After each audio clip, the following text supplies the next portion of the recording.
ఇంటి నిర్మాణం కోసం అని ఏకంగా 8 కోట్ల రూపాయలు అప్పు చేసి తిరిగి ఇవ్వకుండా వేధిస్తున్న వ్యక్తిపై బాధితులు ఇవాళ జిల్లా ఎస్పీకి ఫిర్యాదు చేశారు. అనంతపురం నగరంలోని 2వ రోడ్డుకు చెందిన మల్లికార్జున రాజేశ్వరి దంపతుల కుమారుడు రాఘవేంద్ర అతని భార్య మంజుల ఇటీవల ఇంటి నిర్మాణం కోసం తెలిసిన వారి దగ్గర బంధువుల దగ్గర పెద్ద ఎత్తున అప్పులు చేశారు. సుమారు అసలు వడ్డీ కలిపి 8 కోట్లకు చేరింది. అయితే ఈ డబ్బు ఇవ్వమని అడిగితే 3 సంవత్సరాల నుంచి కాలయాపన చేస్తుండటంతో బాధితులు విసిగిపోయి ఇవాళ జిల్లా ఎస్పీకి ఫిర్యాదు చేశారు. జిల్లా పోలీస్ కార్యాలయంలో జరిగిన స్పందనలో ఎస్పీకి ఫిర్యాదు చేయగా వారి వివరాలు సేకరించారు. ఈ సందర్భంగా బాధితులు మాట్లాడుతూ తమ భవిష్యత్తు అవసరాల కోసం దాచుకున్న డబ్బును ఎంతో నమ్మకంగా తీసుకుని ఇప్పుడు తిరిగి ఇవ్వకుండా వేధిస్తున్నారన్నారు. తమ కుటుంబాల్లో ఆడపిల్లల పెళ్లిళ్లు చదువులు ఆగిపోతున్నాయని ఆవేదన వ్యక్తం చేశారు. ఇచ్చిన డబ్బు అడిగితే బెదిరింపు కాల్స్ చేస్తున్నాడని వాపోయారు. ఎలాగైనా రాఘవేంద్ర నుంచి డబ్బులు వచ్చేలా చూడాలని వారు విజ్ఞప్తి చేశారు. కార్పెంటర్ పని చేపిస్తున్నాను సార్. నేను ఆయనకి ఏదో అవసరం ఉందంటే, ఇల్లు కడుతున్నామని అవసరం ఉందంటే నా చెల్లెల దగ్గర ప్రతి ఒక్క చోట చాలా ఇబ్బంది పడి నేను అగసట్లు పడుతున్నాను సార్. ఇప్పటికీ ఆయనకి చెప్పుకోలేకపోతున్నాను. నా పరిస్థితి చెప్పుకుంటే చాలా బాధగా ఉంది. ఆయనకి ఎన్నిసార్లు వివరించినా కానీ ఆయన వినుకోవడం లేదు సార్. కనీసం అసలు ఏమండి సార్ అని చెప్తే వాళ్ళ అమ్మ నాయన ఏమంటున్నారు, ఎంత అమౌంట్ పెద్ద అమౌంట్ 5 లక్షలు సార్, 4 లక్షల 80,000 ఇచ్చినాను సార్ క్యాష్. నాకు అసలు ఇవ్వండి సార్ అని చెప్పడం ఇది ఇవ్వడం లేదు సార్. ఈరోజు నాకు రోడ్డు పరిస్థితి అయిపోయింది.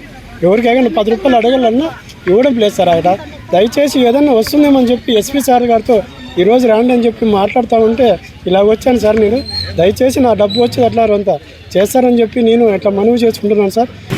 కోసూరు రాఘవేంద్ర, మల్లికార్జున రాజమ్మ వాళ్ళ కొడుకు రాఘవేంద్ర డబ్బులు తీసుకున్నాడు. ఇండ్లు కట్టుకుంటానని ఇంటికని డబ్బులు తీసుకున్నాడు. ఇప్పటికి 5 ఏళ్ళు అయింది. ₹1 వడ్డీ ఇలా అసలు ఇలా లాస్ట్కి అసలే ఈరా నీకు ధూమ్ తగల అంటున్నాము. అయినా కూడా వాడు పలకలే. అది మా తమ్ముని డబ్బులు కూడా ఇప్పుడు కరెంట్ షాక్ కొట్టి ఆ పిల్లోడు చనిపోయినాడు. వాళ్ళ భార్య వితంతువు, ఆమె డబ్బులు మెయింటైన్ చేసుకోలేక మీ దగ్గర పెట్టుకోండి వదినని మాకు తెచ్చిచ్చింది. ఏదో నమ్మకంగా ఉన్నాం కదా, ఇంటి పక్కల ఇండ్లని నమ్మి ఇచ్చినాను. అప్పే ఇల్లు కట్టుకుంటానన్ను స్లాబ్ నిలబడిపోయింది, ఎట్లా అట్లా ఇది చెయ్యి, మా ఆయన వద్దండి ఇయ్యద్దమ్మా అన్నాడు. ఎందుకు ఆ పెద్ద ఆమె బంగపోయింది. కాళ్ళు కాదమ్ములు లక్ష్మి, చేతులు లక్ష్మి, ఇన్నేళ్ళ నుంచి అనుభవం ఉన్నాం లక్ష్మి, నీకు ఎప్పుడో ₹1 మోసం చేయలే, నీ డబ్బులు నీకు ఇస్తానమ్మా, నా కొడుకున్న మీద నమ్మకం లేకపోతే నేను చెప్తున్నా ఇయ్యమ్మా అని అడిగింది వాళ్ళమ్మ. 10 లక్షలు వాళ్ళమ్మ అడిగితే ఇచ్చిన. నేను వాడిని అయితే నమ్మలే. వాడికి ఇచ్చి ఇంతకుముందు ఒకసారి 50,000 మోసం చేసినాడు. అయినా కూడా వాళ్ళమ్మ ఇది ఒక్కసారి నన్ను చూసి ఇయ్యమ్మా అంటే వాళ్ళమ్మని నమ్మి ఇచ్చిన. వాళ్ళ ఆయన ఎంప్లాయీ, వానికి ఆస్తి కూడా ఉంది. మా డబ్బులతో వాడు కొంపలు కట్టుకున్నాడు. మాకు వడ్డీ కూడా ఇవ్వకుండా అసలన్న ఈరని ఉండబోయే అంటాను. యాదానికి శంకించాడు. నేనేమి ఈయనలే కదా, ఇస్తా అంటాడు. 3 నెలలకు ఇస్తాను, 4 నెలలకు ఇస్తాను, ఇట్లే డేట్లు మారుస్తానే ఉన్నాడు. కానీ ఇచ్చింది అయితే ఏం లేదు. లాస్ట్కు మీరేమన్నా అమ్మండి అని అగ్రిమెంట్ రాపించినా కూడా దాన్ని ఏం ముందుకు రానియకుండా చేస్తున్నాడు. ఎవరన్నా కొనేకి వస్తే వాళ్ళకి ఏదో ఒకటి అడ్డం వేసి వెనక్కి పంపిస్తాడు. ఇది మా పరిస్థితి. వాడు ఇప్పుడు 3 నెలల నుంచి ఇంటికి అడుగులు లేడు. ఎప్పుడు వస్తాడో ఎప్పుడు పోతాడో, నైట్ వస్తాడో పోతాడు, ఫోన్లు ఎత్తారు. లాస్ట్కు మీ చేతనైతే మీరు చేసుకోండి అని కూడా అనేకాడికి వచ్చినారు. మా కాడికి 2.5 సెంటు అగ్రిమెంట్ చేయించినాడు. మేము నమ్మలేదు. మాకు ఏదో ఒకటి ప్రూఫ్ కావాలంటే 2.5 సెంటు అగ్రిమెంట్ రాపించినారు. ఆ అగ్రిమెంట్ ప్రకారంగా నీకు ఏమైనా డబ్బులు వస్తే ఆ డబ్బులు మీకు ఇస్తాం, మాకు అదన్నా రిజిస్టర్ చేయమంటే అట్లా ముందుకు రాడు. అందుకోసం మాకు చేత కాక లాస్ట్కు ఎస్పీ దగ్గరికి వచ్చినాము. వీటికి రాము, ఎందుకంటే ఇన్నేళ్ళ పరిచయం ఉన్నాము, ఎందుకు ఇట్లా చేయాలని కూడా ఆలోచించినాము. కాకపోతే ఇంకా చేత కాలే, ఇంకా వచ్చేసినాము. లాస్ట్కి ఇటుకి వచ్చినాము. ఇప్పుడు ఇది మా నాన్న పేరు రఘురామరెడ్డి. మా నాన్న 3,80,000 ఇట్లా ఇల్లు కట్టుకుంటానంటే ఇచ్చాడు. మా నాన్న ఇదే టెన్షన్ పెట్టుకొని దాదాపు 4 ఏళ్ళ నుంచి పొడిగించి మా నాన్న టెన్షన్ పెట్టుకుని లాస్ట్కి చనిపోయాడు. నా దోస్తు ఇప్పటికీ అడుగుతున్నా, ఈరోజు చేస్తా రేపు చేస్తా, ఫోన్ ఎత్తుతాడు. ఏమన్నా ఆఫీస్ కాడికి పోయినా అంటే వాళ్ళతో చెప్పినావు వీళ్ళతో చెప్పినావు అని చెప్పేసి ఇబ్బంది పెడతాడు. రఘునాథరావు గారు, మా అమ్మగారు ఏదో పిల్లలు బాగుపడాలని చెప్పేసి తన ఆస్తి నమ్మి మా షేర్ నాకు ఇచ్చారు. ఏదో నా షెడ్డకుడు కదా, నా మరదలు, నా భార్య చెల్లెలు మొగుడు రాఘవేంద్ర, ఆయన ఏదో ఇల్లు కట్టుకుంటున్నారు కావాలి అంటే వెంటనే దేవుని దగ్గర పెట్టిన ఆ రోజు వచ్చిన లెక్క వెంటనే ఆయన భార్య వచ్చి తీసుకెళ్లారు. ఇంటికి వచ్చి తీసుకెళ్లారు. ఇదిగో అదిగో అంటున్నారు కానీ ఒక్క పైసా కూడా ఇవ్వడం లేదు. మీ ఇష్టం వచ్చినట్టు ఏమైనా చేసుకోండి, ఇస్తాం అంటున్నారు కానీ ఈరోజు రేపు 1 నెల 2 నెలలు 6 నెలలు అని చెప్పి అంటూనే ఉన్నారు, కానీ ఇంతవరకు ఒక పైసా కూడా మాకేమి ఇవ్వలేదు. ఎంత అమౌంట్ మీది? నాకు దగ్గర నా అమౌంట్ మొత్తం 16 లక్షలు అండి. ఇంకొకటి ఏంటంటే నా భార్య తను గవర్నమెంట్ టీచర్, నేను అమౌంట్ ఇచ్చింది నా ప్రాపర్టీ అమ్మి ఇచ్చిన అమౌంట్. సో తను కూడా నా భార్య కూడా తను షూరిటీ కూడా ఇచ్చింది, మార్గదర్శి చిట్స్ ఏదో కావాలి అంటే గవర్నమెంట్ ఎంప్లాయీస్ షూరిటీ కావాలంటే కూడా ఆమె మేడం ఇచ్చారు.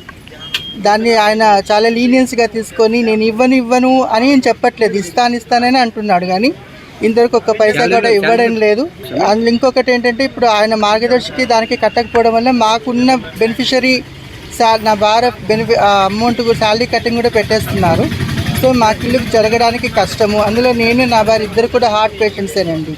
యాండోగ్రామ్ వరకు ఇద్దరు వెళ్ళి మెడిసిన్స్ అన్నీ తీసుకుంటున్నాము. సో దయచేసి ఎలాగైనా మీరు ఆయన కన్సెంట్ అయ్యి ఎలా ఒప్పిస్తారో నయానో భయానో మాకు అందరికీ న్యాయం చేకూరుస్తారని ఆశిస్తున్నానండి. Thank you. K Ravichandra sir, retired lecturer నేను. నా కర్మ కొద్దీ వాళ్ళు ఇల్లు మొదలు పెట్టడము, నేను రిటైర్మెంట్ జరగడం ఒకేసారి జరగడం వలన నేను 18 లక్షలు వాళ్ళకి ఇచ్చానండి. అంటే ఒకసారి 5 లక్షలు, మళ్ళీ వారానికి వచ్చి 3 లక్షలు ఆ విధంగా ఇప్పించుకున్నాడు. ఇప్పుడు 5 ఏళ్ళు అయింది. ప్రామిసరీ నోట్ ఉంది, కానీ అతను వడ్డీ కూడా ఇవ్వడం లేదు. 5-6 ఏళ్ళు అయిపోయింది డబ్బులు. నేను వడ్డీ వదులుకున్నాం ఆఖరికి మన మిత్రులందరికీ చెప్పింటే. ఎందుకంటే నాది 18 లక్షలు అసలుకు 40 లక్షలు వడ్డీ అవుతుంది 6 ఏళ్ళకి లెక్క కడితే. అది కూడా వదులుకొని ఆ 18 లక్షలు ఈయన అంటే కూడా ఇల్లు అమ్మకానికి పెట్టినా అని చెప్పినాడు, కానీ ఆ మాట మీద అతను నిలబడడం లేదు. అతను చెప్పి 3 ఏళ్ళు అయిందండి.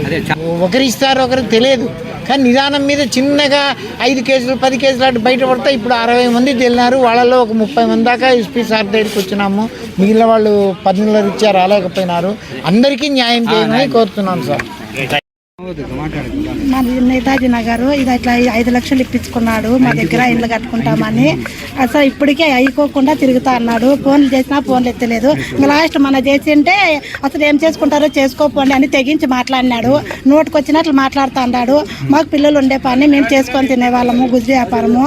ఇట్లా చేస్తే ఎట్లా మాకు ఇంకా చేతి కాక ఇట్లా దిగినాము. మాకు న్యాయం చేయాలా, మీరే ఏం చేస్తారో మీరే చెప్పాలా. మాకు నరుకుతాను చంపుతాను, ఏం చేస్తారో చేసుకోపోండి అని అన్నాడు. మా ఇంటికి వచ్చి కూర్చొని ఇప్పించుకొని పోయినాడు ఇస్తామని చెప్పి. ఇంకా అది ఇప్పించుకొని పోయిండేదే ఇంతవరకు 5 ఏళ్ళు అవుతుంది. ₹1 ఇలా మాకు అసలు. మేము బతకలేకున్నాము. మా పిల్లలు ఉన్నారు, మా పిల్లలు పెళ్ళేళ్ళు చేయాల. వాళ్ళు మా కాలు పట్టుకొని ఇప్పించుకొని పోయినారు. మేము బతకలేకున్నాం. మేము వ్యాపారం చేసుకొని తినేవాళ్ళము. ఇంటికి వచ్చి ఇట్లా పూల పెట్టి ఇస్తానమ్మా బంగిపోయి తీసుకొని పోయినాడు.